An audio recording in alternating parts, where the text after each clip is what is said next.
مستقل نہیں، کبھی کبھی دوبارہ وہی نماز کے مسائل، اور نماز کے مسائل سے مراد عملی طور پر آپ کو دکھانا ہے کہ ہم نماز میں کیسے کھڑے ہوں، نیت کیسے باندھیں، رکوع کیسے کریں، سجدہ کیسے کریں، قعدہ کیسے کریں، سلام کیسے پھیریں، عملی طریقہ۔ ایک تو ہے نا کہ فرض بتاؤ، ایک اس کے واجب بتاؤ، ایک اس کے سنت بتاؤ، یہ چیزیں تو پتہ چل جائے گی، لیکن زیادہ ضرورت عملی کے۔ عملی طور پر لوگ نیت باندھتے ہیں اللہ مٹھی بند، ہاں نیچے زمین کی طرف دیکھ کے نیت باندھتے، نیچے نہیں دیکھو، سامنے دیکھو، قبلہ کی طرف دیکھو، ٹھیک ہے نا؟ اس کے بعد پھر نیچے دیکھو، نیت باندھنے کے بعد نیت کیسے کریں، نیت فرض ہے یا واجب ہے یا سنت ہے؟ تو میرے خیال میں تھوڑا سا یہ فرائض واجبات سنن اختصاراً دہرائے جائیں چند درسوں میں، پھر آپ کو تازہ ہو جائیں گے، کیونکہ کئی ساتھی پرانے کئی نئے ہیں نا، تو چونکہ ہم تو تفصیلی وضو کے مسائل، غسل کے مسائل، تیمم کے مسائل اور نماز کے اہم مسائل تو بیان کر دیے کئی کتابوں سے، لیکن عملی طور پر تو عملی کے لیے بھی چند چیزیں ضروری ہے کہ ہم فرض، جب ہم نماز پڑھیں گے ہم کہیں گے یہ چیز فرض ہے جو تم نے فرائض میں پڑھا، یہ چیز سنت ہے جو تم نے سنتوں میں پڑھا، یہ چیز واجب ہے جو تم نے واجبات میں پڑھا۔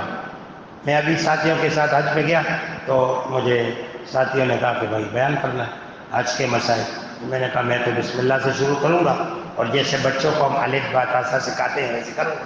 فرض حج کے فرائض 3 وہ یاد کرائے، فجر میں 1 گھنٹہ درس ہوتا تھا روزانہ حج سے پہلے، پھر حج کے واجبات 6 ہیں وہ ایک انگلی پر گن کر کے، پھر دوسرے دن دوبارہ دوہرا کر کے، پھر حج کے سنن کتنے ہیں 8 وہ ایک کر کے، پھر آگے اور مسائل سمجھے کہ طواف کیسے شروع کریں گے اور عمرہ کیسے کریں گے، اور یہ علاقوں کے نام سمجھے کہ مینا جائیں گے تو وہاں کیا کریں گے، عرفات جائیں گے تو وہاں کیا کریں گے، سمجھے مزدلفہ جائیں گے تو وہاں کیا کریں گے، اور یہ قربانی اور یہ گن اور شیطان ماریں گے تو کیسے ماریں گے، کتنی کنکریاں اٹھائیں گے، وہ تفصیلات اس کے فرائض سنت واجبات کے ساتھ آتے رہیں گے تو آپ کو ذہن میں انشاءاللہ رہے گا۔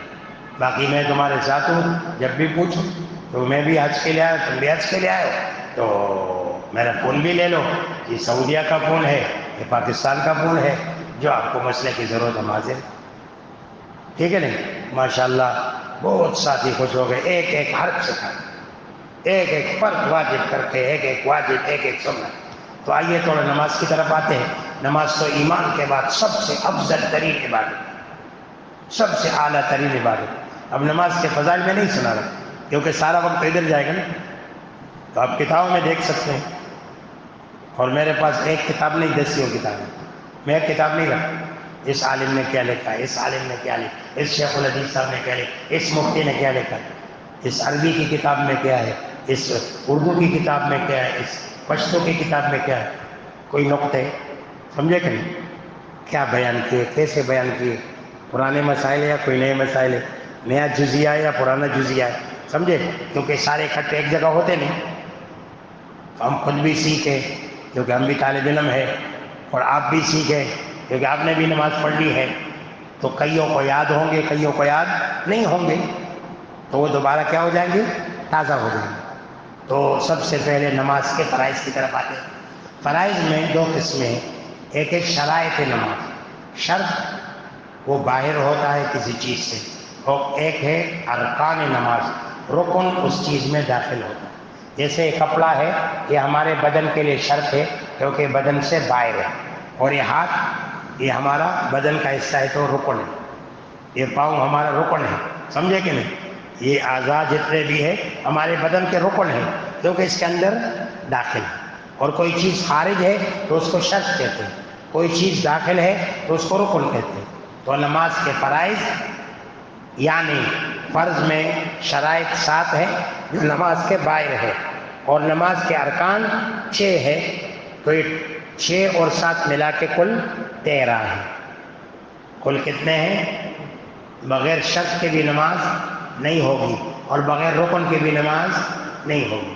فرض ہے، اور فرض رہ جائے تو اس کو نماز کو دہرانا پڑے گا، فرض لیٹ ہو جائے تو سجدہ سہو کرنا پڑے گا، واجب رہ جائے تو سجدہ سہو کرنا پڑے گا، واجب رہ جائے تو سجدہ سہو کرنا پڑے گا، اور فرض اور واجب رہ جائے اور سجدہ سہو بھی نہ کرے تو نماز ہی نہیں ہوگی، فرض سے تو نماز ہی نہیں ہوگی اور واجب سے بھی نماز نہیں ہوگی، کیونکہ حکم میں دونوں برابر ہے، صرف ثبوت میں فرض اور واجب کا فرق ہے، سمجھے کہ نہیں، اور حکم میں دونوں، واجب رہ گیا تب بھی نماز نہیں ہوئی، فرض رہ گیا تب بھی نماز نہیں ہوئی، مسئلہ سمجھ میں آ گیا؟ تو 13 فرائض ہے نماز کے اندر، جس میں 7 شرائط ہے اور 6 ارکان ہیں، تو آج شرائط کو بیان کر لیتے ہیں، پھر اگلے درس میں ارکان کو، پھر چلتے چلتے سنت اور واجب، اور پھر چلتے چلتے نماز آپ کو مفصلاً تفصیل کے ساتھ کہ بھائی میں نے ہاتھ اٹھایا کہاں ہے، حدیث شریف میں کہاں تک ہاتھ اٹھانا ہے، حدیث شریف میں ہے، کہاں ہاتھ باندھنا ہے، حدیث شریف میں ہے، کہاں دیکھنا ہے، حدیث شریف میں ہے، تو آج کل لوگ کہتے ہیں حدیث ثقافت وہ مانتے نہیں، تو ہر چیز حدیث سے، تو کیا ہمارے پاس حدیث نہیں ہے؟ کیا ہم قرآن حدیث کا عمل نہیں کرتے؟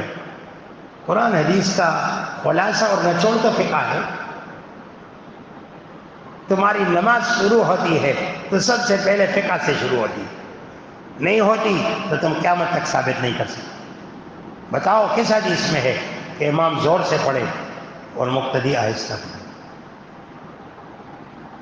سمجھے کہ تو یہ حدیث دھوکہ دیتے ہیں، منکر حدیث بھی کہتے ہیں کہ بس حسبنا کتاب اللہ، ہم تو اہل قرآن ہیں، ہمیں حدیث نہیں چاہیے، اس لیے کہ اللہ کی بھی اتباع کرے اور اللہ کے رسول کی بھی اتباع کرے، یہ تو شرک ہو گیا نعوذ باللہ، اور قرآن کو پڑھتے نہیں، اطیعوا اللہ واطیعوا الرسول واولی الامر منکم، اللہ نے تو 3 بتائے، اطیعوا اللہ پہلے، اطیعوا الرسول اس کے بعد، وہاں نہیں ہے تو واولی الامر منکم، علماء فقہاء یہ اولی الامر ہے،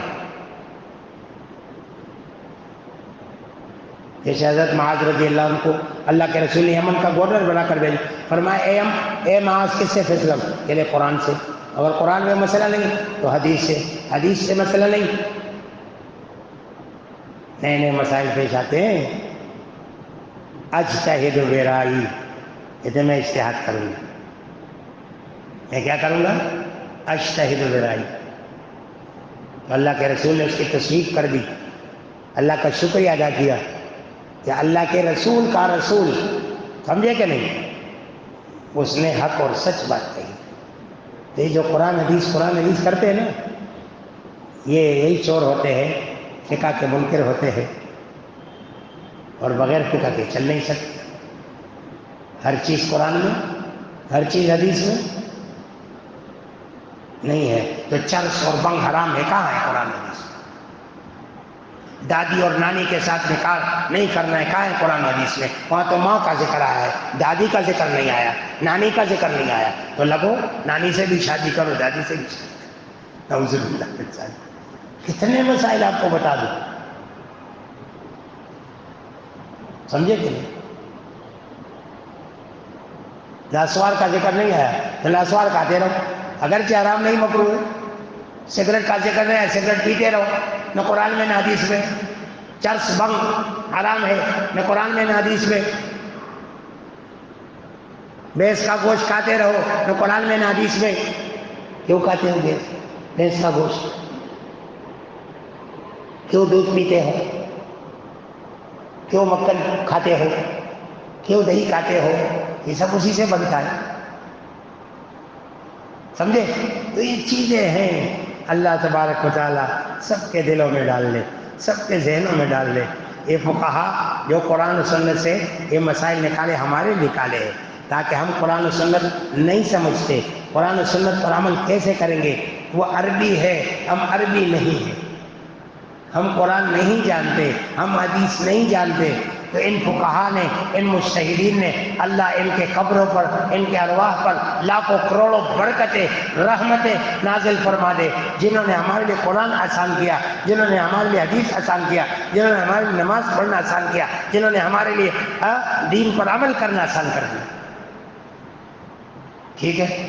ورنہ حدیث میں آتا ہے کہ نبی علیہ السلام نے جوتے پہن کر نماز پڑھی، تو جوتے پہنو نا یار، تم باہر کیوں نکالتے ہو؟ چھوڑی بھی نہیں ہوں گی۔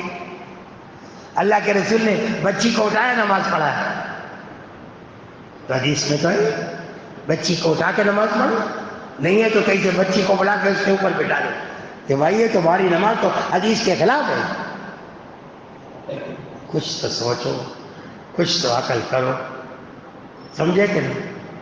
کچھ تو سمجھو، اللہ ہمیں صحیح سمجھ نصیب فرمائے۔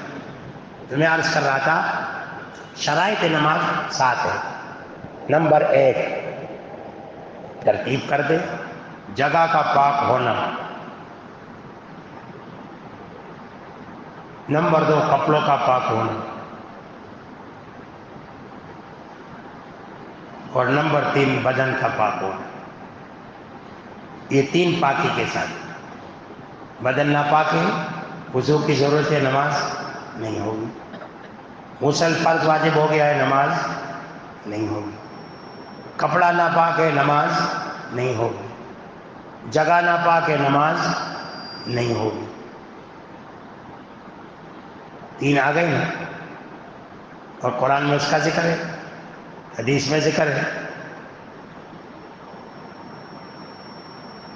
وَثِيَابَكَ فَطَهِّرْ، اپنے کپڑوں کو پاک کیجیے، کپڑے پاک کی شرط ہے۔ جگہ کا پاک ہونا، أَنْ بیتیا للطائفین والعاکفین والرکع السجود۔ اللہ نے باپ بیٹے ابراہیم علیہ السلام اسماعیل علیہ السلام کو کہا انت ہیرا، کہ تم دونوں پاک کرو بیتیا، میرے گھر کو۔ وہاں لوگوں نے بت رکھے، اللہ کے رسول نے جب مکہ فتح کیا کتنے بت تھے، سب کو توڑ پھوڑ کے مکہ شریف کو پاک صاف کر دیا۔ انت ہیرا بیتیا للطائفین والعاکفین والرکع السجود، اعتکاف والوں کے لیے، طواف کرنے والوں کے لیے، اور رکوع اور سجدہ کرنے والوں کے لیے صاف۔ والرجز فاہجر، گندگی سے بچو۔ اب گندگی توڑی ہو سکتی ہے، بڑی ہو سکتی ہے، نجاست حقیقی ہو سکتی ہے، نجاست حکمی ہو سکتی ہے۔ اگر یہ فقہا نہ ہوتے، اگر یہ ائمہ مجتہدین نہ ہوتے تو ہم کیا کرتے؟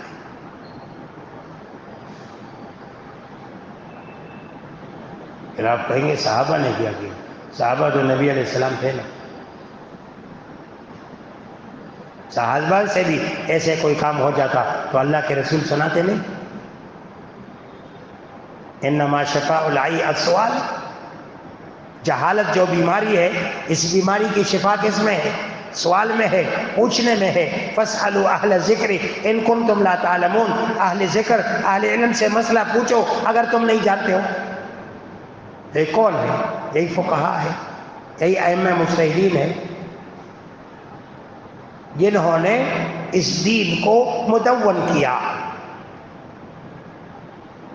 آسان کر دیا۔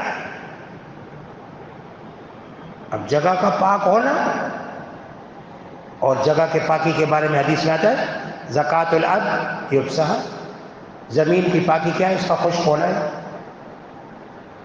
ظاہری ناپاکی ہلکی پھلکی لگی، خشک ہو گیا، ٹھیک، وہیں نہ پڑھو، کہیں اور پڑھو، وہاں پڑھ لے تو پھر کپڑا ڈال لو، کپڑا ڈال لو، جانماز ڈال لو، یا کوئی چیز ڈال لو، وہ بھی موٹی ہو تاکہ وہ چیز نظر نہ آئے۔ اگر وہ نظر آئے تو نماز نہیں ہوگی، نظر نہ آئے موٹی ہے، جیسے موٹا ٹاٹ ہے یا کپڑا ہے یا قالین ہے یا ایسی چیز ہے، سمجھے کہ نہیں؟ آپ کہیں گے اس کا کونا ناپاک ہو گیا تھا، پاک کونے پڑھو، بھائی اس کے دھونے کی بھی طریقے ہیں، مشینیں ہیں۔ مسجد میں کسی بچے نے پیشاب کر لیا تو مسجد بھی ناپاک ہو گئی، تو اس کو دھو لو 3 بار اور پانی کو بہا لو۔ یہ نہیں کہ وہاں گیلا کپڑا لاؤ اور اس پہ ملو اور زیادہ اس کو ناپاک بناؤ۔ ہم نے دیکھا ہوگا نا بعض مساجد میں کہ خادمین، اس کو تو پتہ نہیں ہوتا نا، وہ کیا کرتے ہیں، وہ بوری گیلی یا کوئی کپڑا گیلا لا کے اس کو اور پھیلا دیتے ہیں۔ یہ مسجد کے پاک کرنے کا طریقہ ہے؟ پانی بالٹی بھرو، لوٹا بھرو، اس کو بہاؤ، پاک کیسے ہوگا؟ اس میں لوگ نماز پڑھتے ہیں، جگہ کا پاک ہونا، کپڑوں کا پاک ہونا، بدن کا پاک ہونا، ناپاکی کی نماز نہیں ہوگی۔ تین سمجھ میں آ گئے؟ آگے چلے، قبلہ کی طرف منہ کرنا۔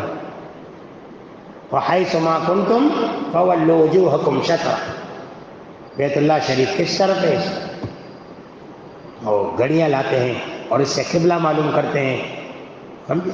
سمت معلوم کرتے ہیں۔ جہاز میں ہو تو سمت معلوم کرو، ریل گاڑی میں ہو تو سمت معلوم کرو، سواری میں ہو اگر مجبوری کہ کوئی اور راستہ ہے ہی نہیں تو پھر سواری پر، کیونکہ فَأَيْنَمَا تُوَلُّوا فَثَمَّ وَجْهُ اللَّهِ، ہاں، مشرق بھی اللہ کا، مغرب بھی اللہ کا، تو جہاں بھی ہو مجبوری ہے، سمجھے کہ نہیں؟ قبلہ رخ معلوم نہیں ہوتا، آپ نے تحری کر لی، آپ کے پاس جو ہے نا وہ گھڑی نہیں ہے جس سے معلوم کرو، تو پھر جدھر بھی نماز پڑھ لی نماز ہو جائے، کیونکہ مشرق بھی اللہ کا ہے اور مغرب بھی اللہ کا، اللہ ہر جگہ موجود ہے، ٹھیک ہے؟ تو یہ ہو گیا قبلے کی طرف منہ کرنا۔ 4 ہو گئے، 5واں نماز کا وقت ہونا، وقت ضروری ہے۔ اللہ نے قرآن میں فرمایا، کیا فرمایا؟ کہ نماز تمہارے اوپر اوقات میں فرض کی گئی ہے۔ ان الصلاۃ کانت علی المؤمنین کتابا موقوتا، وقت مقررہ۔ وقت مقررہ کیا ہے؟ نبی علیہ الصلوۃ والسلام کو نماز کا وقت کس نے سکھایا؟ اللہ نے سکھایا۔ اللہ نے جبریل امین کو بھیج دیا، ظہر ایک وقت میں پڑھا، پھر دوبارہ دوسرے وقت میں پڑھا، فرمایا درمیان کا وقت ظہر کا ہے، فجر 2 دفعہ پڑھایا، درمیان کا وقت فجر کا ہے، عصر 2 وقت پڑھایا، فرمایا درمیان کا وقت عصر کا ہے، مغرب 2 وقت میں پڑھایا، فرمایا ایک وقت اول ایک آخر، فرمایا درمیان کا وقت مغرب کا ہے، عشاء 2 بار پڑھایا، ایک اول وقت میں پڑھایا، ایک آخر وقت میں پڑھایا۔ جبریل امین نے نبی علیہ الصلوۃ والسلام کو فرمایا درمیان کا وقت عشاء کا ہے۔ آگے گرمی سردی افضل غیر افضل آگے آئے گا انشاءاللہ، ٹھیک؟ کہ گرمی میں کون سا افضل ہے اور سردی میں کون سا افضل ہے، ٹھیک ہے؟ وقت تو آ گیا نا، اول و آخر، ہر نماز ایک اول وقت میں ایک آخر، تو درمیان کا وقت نماز کا ہے، فجر ہو، ظہر ہو، عصر ہو، مغرب ہو، عشاء ہو۔ اللہ کے رسول کو اللہ نے سکھایا، کس کے ذریعے؟ جبریل امین بھیج کر۔ اللہ اکبر کبیر۔ یہ ہو گئی وقت کا ہونا۔ آگے کیا ہے؟ کتنی ہو گئی؟ 3 وہ 4 5، آگے تکبیر تحریمہ کہ نہیں وہ داخل میں جائے، نیت، ہاں نیت کرنا، نیت کرنا، نیت باہر ہے پھر نماز میں داخل ہوں گے نا، اللہ اکبر سے تکبیر تحریمہ سے، تو نیت کرنا۔ انما الاعمال بالنیات، حدیث میں آتا ہے اعمال کا دار و مدار کس پر ہے؟ نیت پر۔ نیت صحیح عمل صحیح، نیت غلط عمل غلط۔ اور نیت المؤمن خیر من عملہ، مومن کی نیت کرنا اس کے عمل کرنے سے بہتر ہے۔ اور ہمارے تبلیغی بھائی کہتے ہیں نیت کرو اس سے ہو جائے چلا عشرہ، تو آپ کو نیت پر ثواب ملے گا، جب لگاؤ گے تو اور ثواب۔ ابھی صرف نیت کرو نیکی کا، اچائی کا، اچھے کام کا، برائی کی نیت کرو تو گناہ نہیں ہوگا جب تک برائی نہیں کی۔ تو میں شراب پیوں گا نعوذ باللہ، تو یہ نیت کرتا ہے، تو جب تک پیا نہیں ہوگا تو گنہگار نہیں ہوگا۔ میں نماز پڑھوں گا، میں تہجد پڑھوں گا، میں فلاں نیکی کروں گا، تو کرے گا تو الگ ثواب، نیت کرے گا تو الگ ثواب۔ سبحان اللہ، سب کہو سبحان اللہ۔ اللہ کی دین کو دیکھو، کاش کہ ہم لینے والے بن جائیں۔ 6 ہو گئی، اور 7واں جلدی بتاؤ، صلاحیت نہیں تاکہ بس دعا کریں اور جائیں، کیونکہ ہم نے وہاں نماز کے لیے پہنچنا ہے۔ آج ہم پھر لیٹ ہو گئے راستے میں، تو 9:30 ہے، وہاں خیر ابھی ہے 15 منٹ۔ ہاں جی، وہاں 9:30 ہے اپنے خزلہ میں۔ جلدی کرو، ایک تم بتاؤ، 3 بتا دی کہ پاک، ہاں ستر عورت، ستر عورت، عورت کو چھپانا، بس پھر ساتھ ہو جائیں گی. ستر عورت کا کیا ہے؟ عورت کا پورا بدن ستر ہے. حدیث شریف میں آتا ہے صرف اس کا ہاتھ مستثنا ہے، صرف اس کا چہرہ مستثنا ہے، صرف اس کے پاؤں مستثنا ہے. پاؤں سے مراد پنجہ ہے. یہ نہیں کہ تم اوپر ٹخنوں تک لے جاؤ جیسے آج کل ہے. ٹخنے چھپانا عورت کو فرض ہے اور مرد کو دکھانا فرض ہے، یعنی کبیرہ گناہ ہے جو ٹخنے چھپاتے ہیں. لیکن آج کل دیکھو معاملہ الٹ ہے. آپ بازار میں چلے جاؤ، عورتوں کی ٹخنے نظر آئیں گے اور مردوں کی ٹخنے. اور یہ ہمارے بلوچستان والے تو پھر بہت بڑا وہ شلوار بناتے. میں ان کو مذاق میں، میرے ساتھی جمعے کے درس کے اور شاگرد بھی ہے، جیسے مذاق میں کہتے یار میں دیکھتا ہوں کہ پگڑی باندھی ہے بہت خوش ہو جاتا ہوں، سنت ہے. میں دیکھتا ہوں داڑھی ہے خوش ہو جاتا ہوں کہ واجب ہے.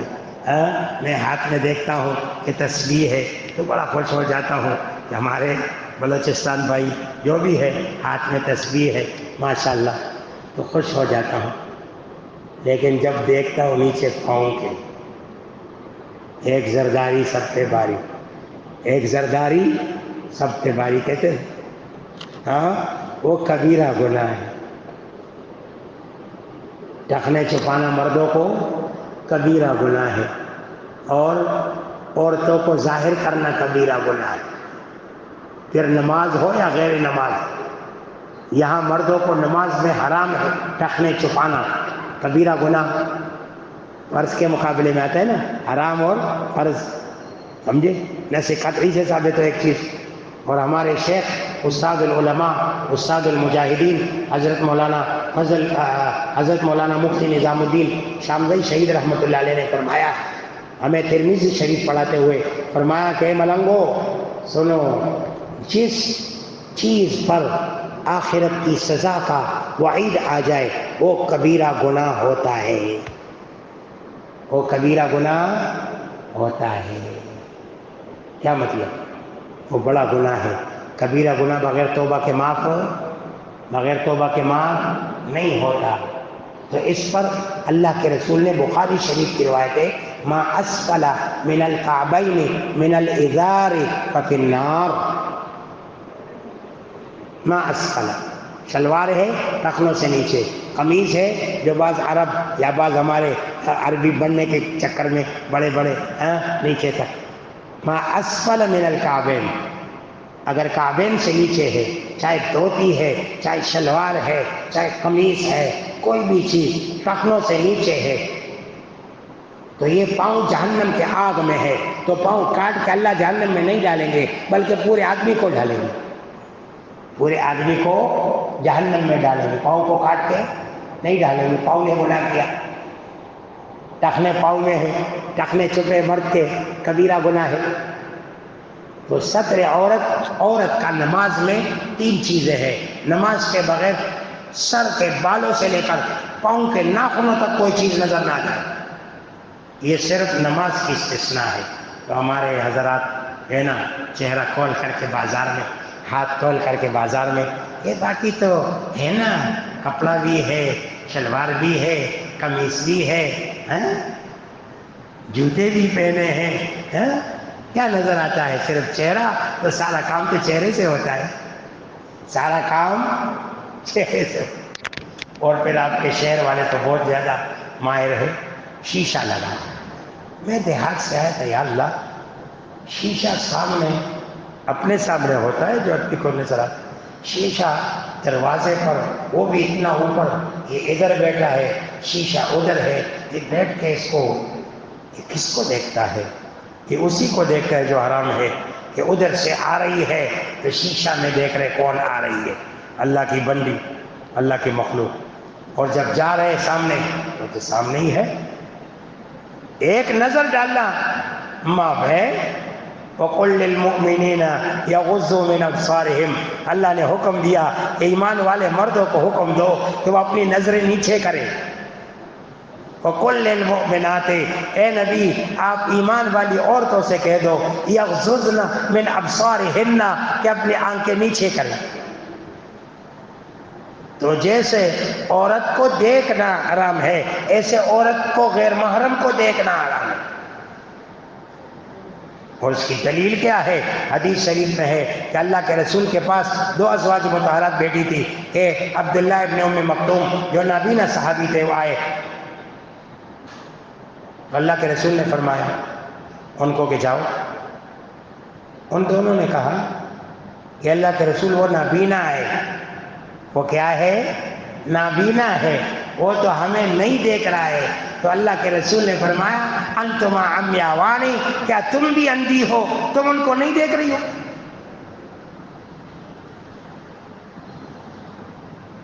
آج کل برقع تو بنا دیا بڑا رنگین. برقع تو سادہ ہونا چاہیے، رنگین اس لیے بنایا تاکہ مرد ہمیں دیکھیں کہ کیسا خوبصورت برقع ہے. اس کے سر کو دیکھو، اس کے آنکھوں کے دیکھو، اس کے جو ہے نا گریبان کو دیکھو، اس کے آگے کیا بنا ہوا ہے، اس کے پیچھے کیا بنا ہوا ہے. پردہ چھپانے کے لیے، دکھانے کے لیے. تو آنکھیں نیچے کرنے کا حکم مردوں کو ہے، آنکھیں نیچے کرنے کا حکم عورتوں کو بھی ہے. تو بس میں بات ختم کرتا ہوں. میں کبھی کبھی تھوڑا جوش میں ہوتا ہوں، ناراض نہیں ہونا. یہ محبت ہے، یہ کوئی دشمنی نہیں ہے. سمجھے کہ نہیں؟ کیا کرے، ایک مسئلہ نہیں ہے، بار بار سمجھانا ہے، اور انشاءاللہ سمجھاتے رہیں گے جب تک اللہ ہمت دے، قوت دے، طاقت دے. سمجھے؟ اور اللہ عمل کی توفیق دے. جی پوچھا تھا. جی جی جی ٹھیک ہے، جائز ہے. اس کیونکہ فاتحہ امام نے پڑھ لیا مقتدی کے لیے، اور رکوع میں ملے. حدیث شریف میں آتا ہے کہ جس کو رکوع مل گیا اس کو رکعت مل گیا. اگر سجدے میں آئے، ایک سجدہ ملے تو بھی پڑھو، لیکن رکعت نہیں ملا. 2 سجدے ملے تو بھی پڑھو، انتظار مت کرو. لیکن رکوع مل گیا رکعت مل گیا، رکوع نہیں ملا رکعت نہیں ملا. جی الحمدللہ رب العالمین والعاقبۃ للمتقین والصلاۃ والسلام علی اشرف الانبیاء والمرسلین وعلی آلہ وصحبہ اجمعین. اللہم صلی علی محمد، اللہم بارک علی محمد.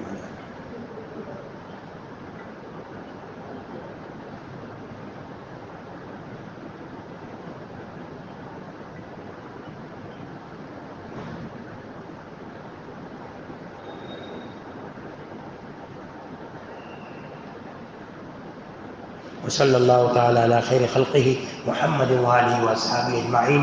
آمین برحمتہ.